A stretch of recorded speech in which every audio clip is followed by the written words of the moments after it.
belle ouverture avec un programme, j'allais dire, qui fait un lien vraiment entre le cinéma, la musique, des univers très différents. Pour moi, c'est un programme qui parle d'une culture plurielle, tout simplement.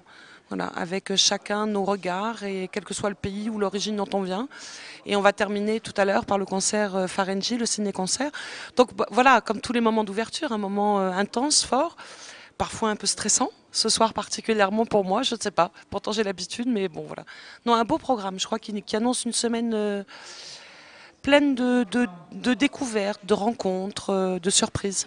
Alors vous, ce soir, vous avez dessiné en direct des, comment on peut dire, des scènes du festival. Qu'est-ce qui vous inspire? Qu'est-ce que vous captez quand vous dessinez comme ça en direct?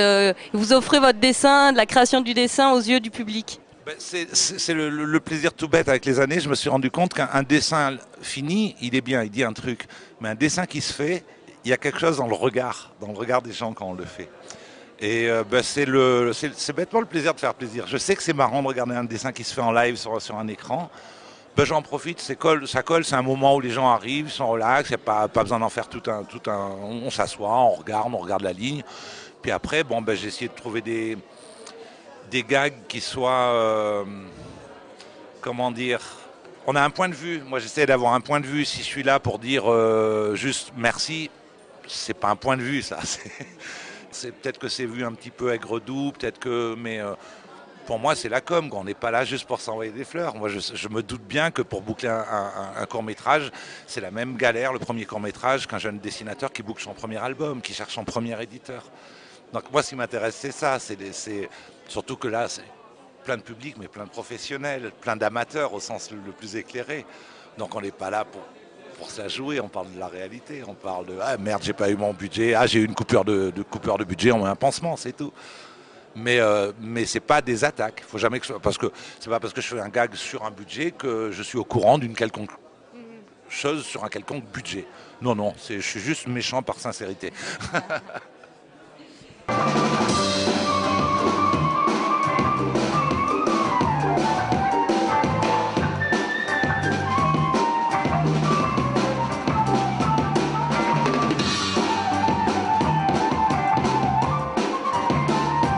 Quand on est délégué général d'un festival, quel lien on entretient avec le cinéma? Ça, c'est la question qui tue à presque 22 heures, c'est ça? Euh, il est multiple ce lien en fait. Euh, Moi, évidemment, j'ai une passion. Enfin, j'aime le cinéma. J'ai été régisseur, j'ai produit des courts-métrages. J'allais beaucoup au cinéma. J'y vais beaucoup moins parce que j'ai de moins en moins de temps. J'aime l'image. Personnellement, j'ai pas un regard forcément sectaire et des choix. Enfin, j'aime des choses très différentes. Alors, j'aime ce lien à l'image, aux gens qui les font.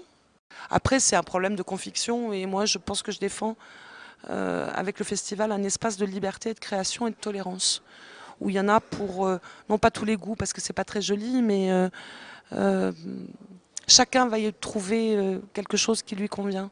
Et c'est ça qui est important, plus que jamais aujourd'hui, là, clairement. Par rapport à toute la diversité de ces thématiques et le fait de proposer un cinéma engagé ou une programmation engagée, est-ce que ça pose certains problèmes d'adhésion de public, d'adhésion de partenaires, ou est-ce que vous avez quand même la liberté d'expression? Honnêtement, je crois que si on n'avait pas la liberté d'expression aujourd'hui, on se poserait beaucoup de questions et on crierait assez haut et fort notre droit à la liberté d'expression. Personne, en tout cas au niveau des subventionneurs et des partenaires, personne n'est jamais venu nous dire vous n'avez pas le droit de projeter ça ou de présenter ça. Jamais. On défend un espace de liberté et de création. Je pense qu'on dit beaucoup de choses, qu'on a une grande marge de manœuvre.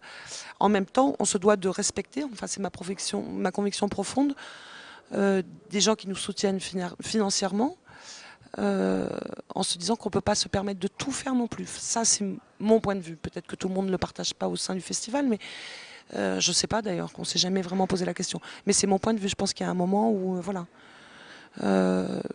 on fait attention, forcément. Alors avec le public, après, peut-être qu'il y a des choses sur lesquelles ils adhèrent moins, mais on est aussi là pour leur faire découvrir des choses qu'ils n'ont pas l'habitude de voir. Et j'allais dire, je crois que Gérard Vivarelli, un de nos programmateurs sélectionnaires, l'a déjà dit, c'est comme un film, c'est comme un bon vin, quoi. Voilà. Il y a des vins que des gens n'ont jamais goûté et il faut leur donner l'ivresse, quoi. On les amène petit à petit en leur faisant goûter un peu ces vins et puis en les amenant à avoir envie d'en voir plus. Vous ouvrez aussi sur les TIC avec des vidéos qui vont être issues de Dailymotion. Est-ce que c'est une volonté d'utiliser aussi ces nouvelles technologies? On s'interroge sur l'avenir du court-métrage et sur sa production, et on s'est rendu compte que le développement des plateformes vidéo sur Internet était exponentiel, et qu'il y avait une énorme production de films, quelle que soit la qualité, mais une énorme production de films sur ces plateformes. Donc on a trouvé intéressant de s'interroger sur l'avenir du court-métrage sur ces plateformes, puisque la visibilité du court-métrage est assez réduite dans les salles, on la voit surtout en festival ou en télé. Alors c'est peut-être l'avenir du court-métrage, est peut-être sur Internet. Et est-ce que justement tous ces nouveaux supports et formats d'enregistrement permettent de renouveler une certaine créativité, permettent d'inventer autre chose? En visionnant les films, on s'est aperçu qu'au niveau du contenu et de la création, on avait des choses différentes et que ce médium permettait à des réalisateurs de s'exprimer, souvent dans des économies très, très réduites, mais que du coup, artistiquement, il y avait quelque chose de différent par rapport au court-métrage qu'on reçoit d'habitude. Donc le programme d'ailleurs que l'on présente, il y a une fiction minimaliste, il y a un documentaire citoyen d'un villageois qui filme son village submergé par les eaux lors d'une inondation. Voilà, et des façons de faire qui sont tout à fait nouvelles, et c'est ça qui nous intéressait.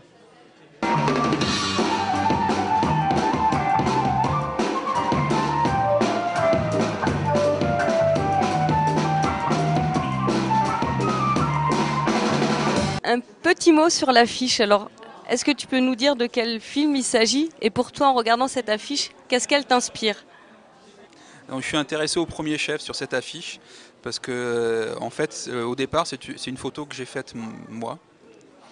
Donc, la genèse de cette affiche, c'est que à l'été 2008, j'étais en tournage comme régisseur général sur un premier long métrage belge qui s'appelle Un ange à la mer, qui va sortir en France en janvier et qui est un très très beau film. Et donc j'étais sur le tournage, et pendant ce tournage j'ai fait des photos. Et donc on était au milieu du désert, et le petit garçon qu'on voit sur l'affiche a le rôle principal dans le film. Et donc j'ai fait une photo dans le désert de ce petit garçon en train de courir. Et voilà, quand on en a discuté avec Willy Legault, notre graphiste, je lui ai proposé cette photo et ça l'a inspiré. Donc il l'a retravaillé, il a fait une mise en image, il a rajouté des éléments, et voilà, on est arrivé à ce résultat. C'est difficile de dire ce que m'inspire le petit Martin qui court sur cette affiche alors que on l'a choisi. Je pense une profonde liberté. Moi, j'y vois pas de solitude en fait. J'y vois plus de la liberté, oui, une profonde liberté, de l'espace, un grand moment de souffle, d'air chaud, peut-être d'air froid par moment, mais il court peut-être vers son destin, il court peut-être vers nous. En tout cas, oui, pour moi, c'est clairement un moment de liberté, je cours et je vais de l'avant. Voilà, peut-être que voilà, il va de l'avant comme nous, on aimerait toujours aller de l'avant, encore un peu plus loin, avec d'autant plus de conviction et d'envie.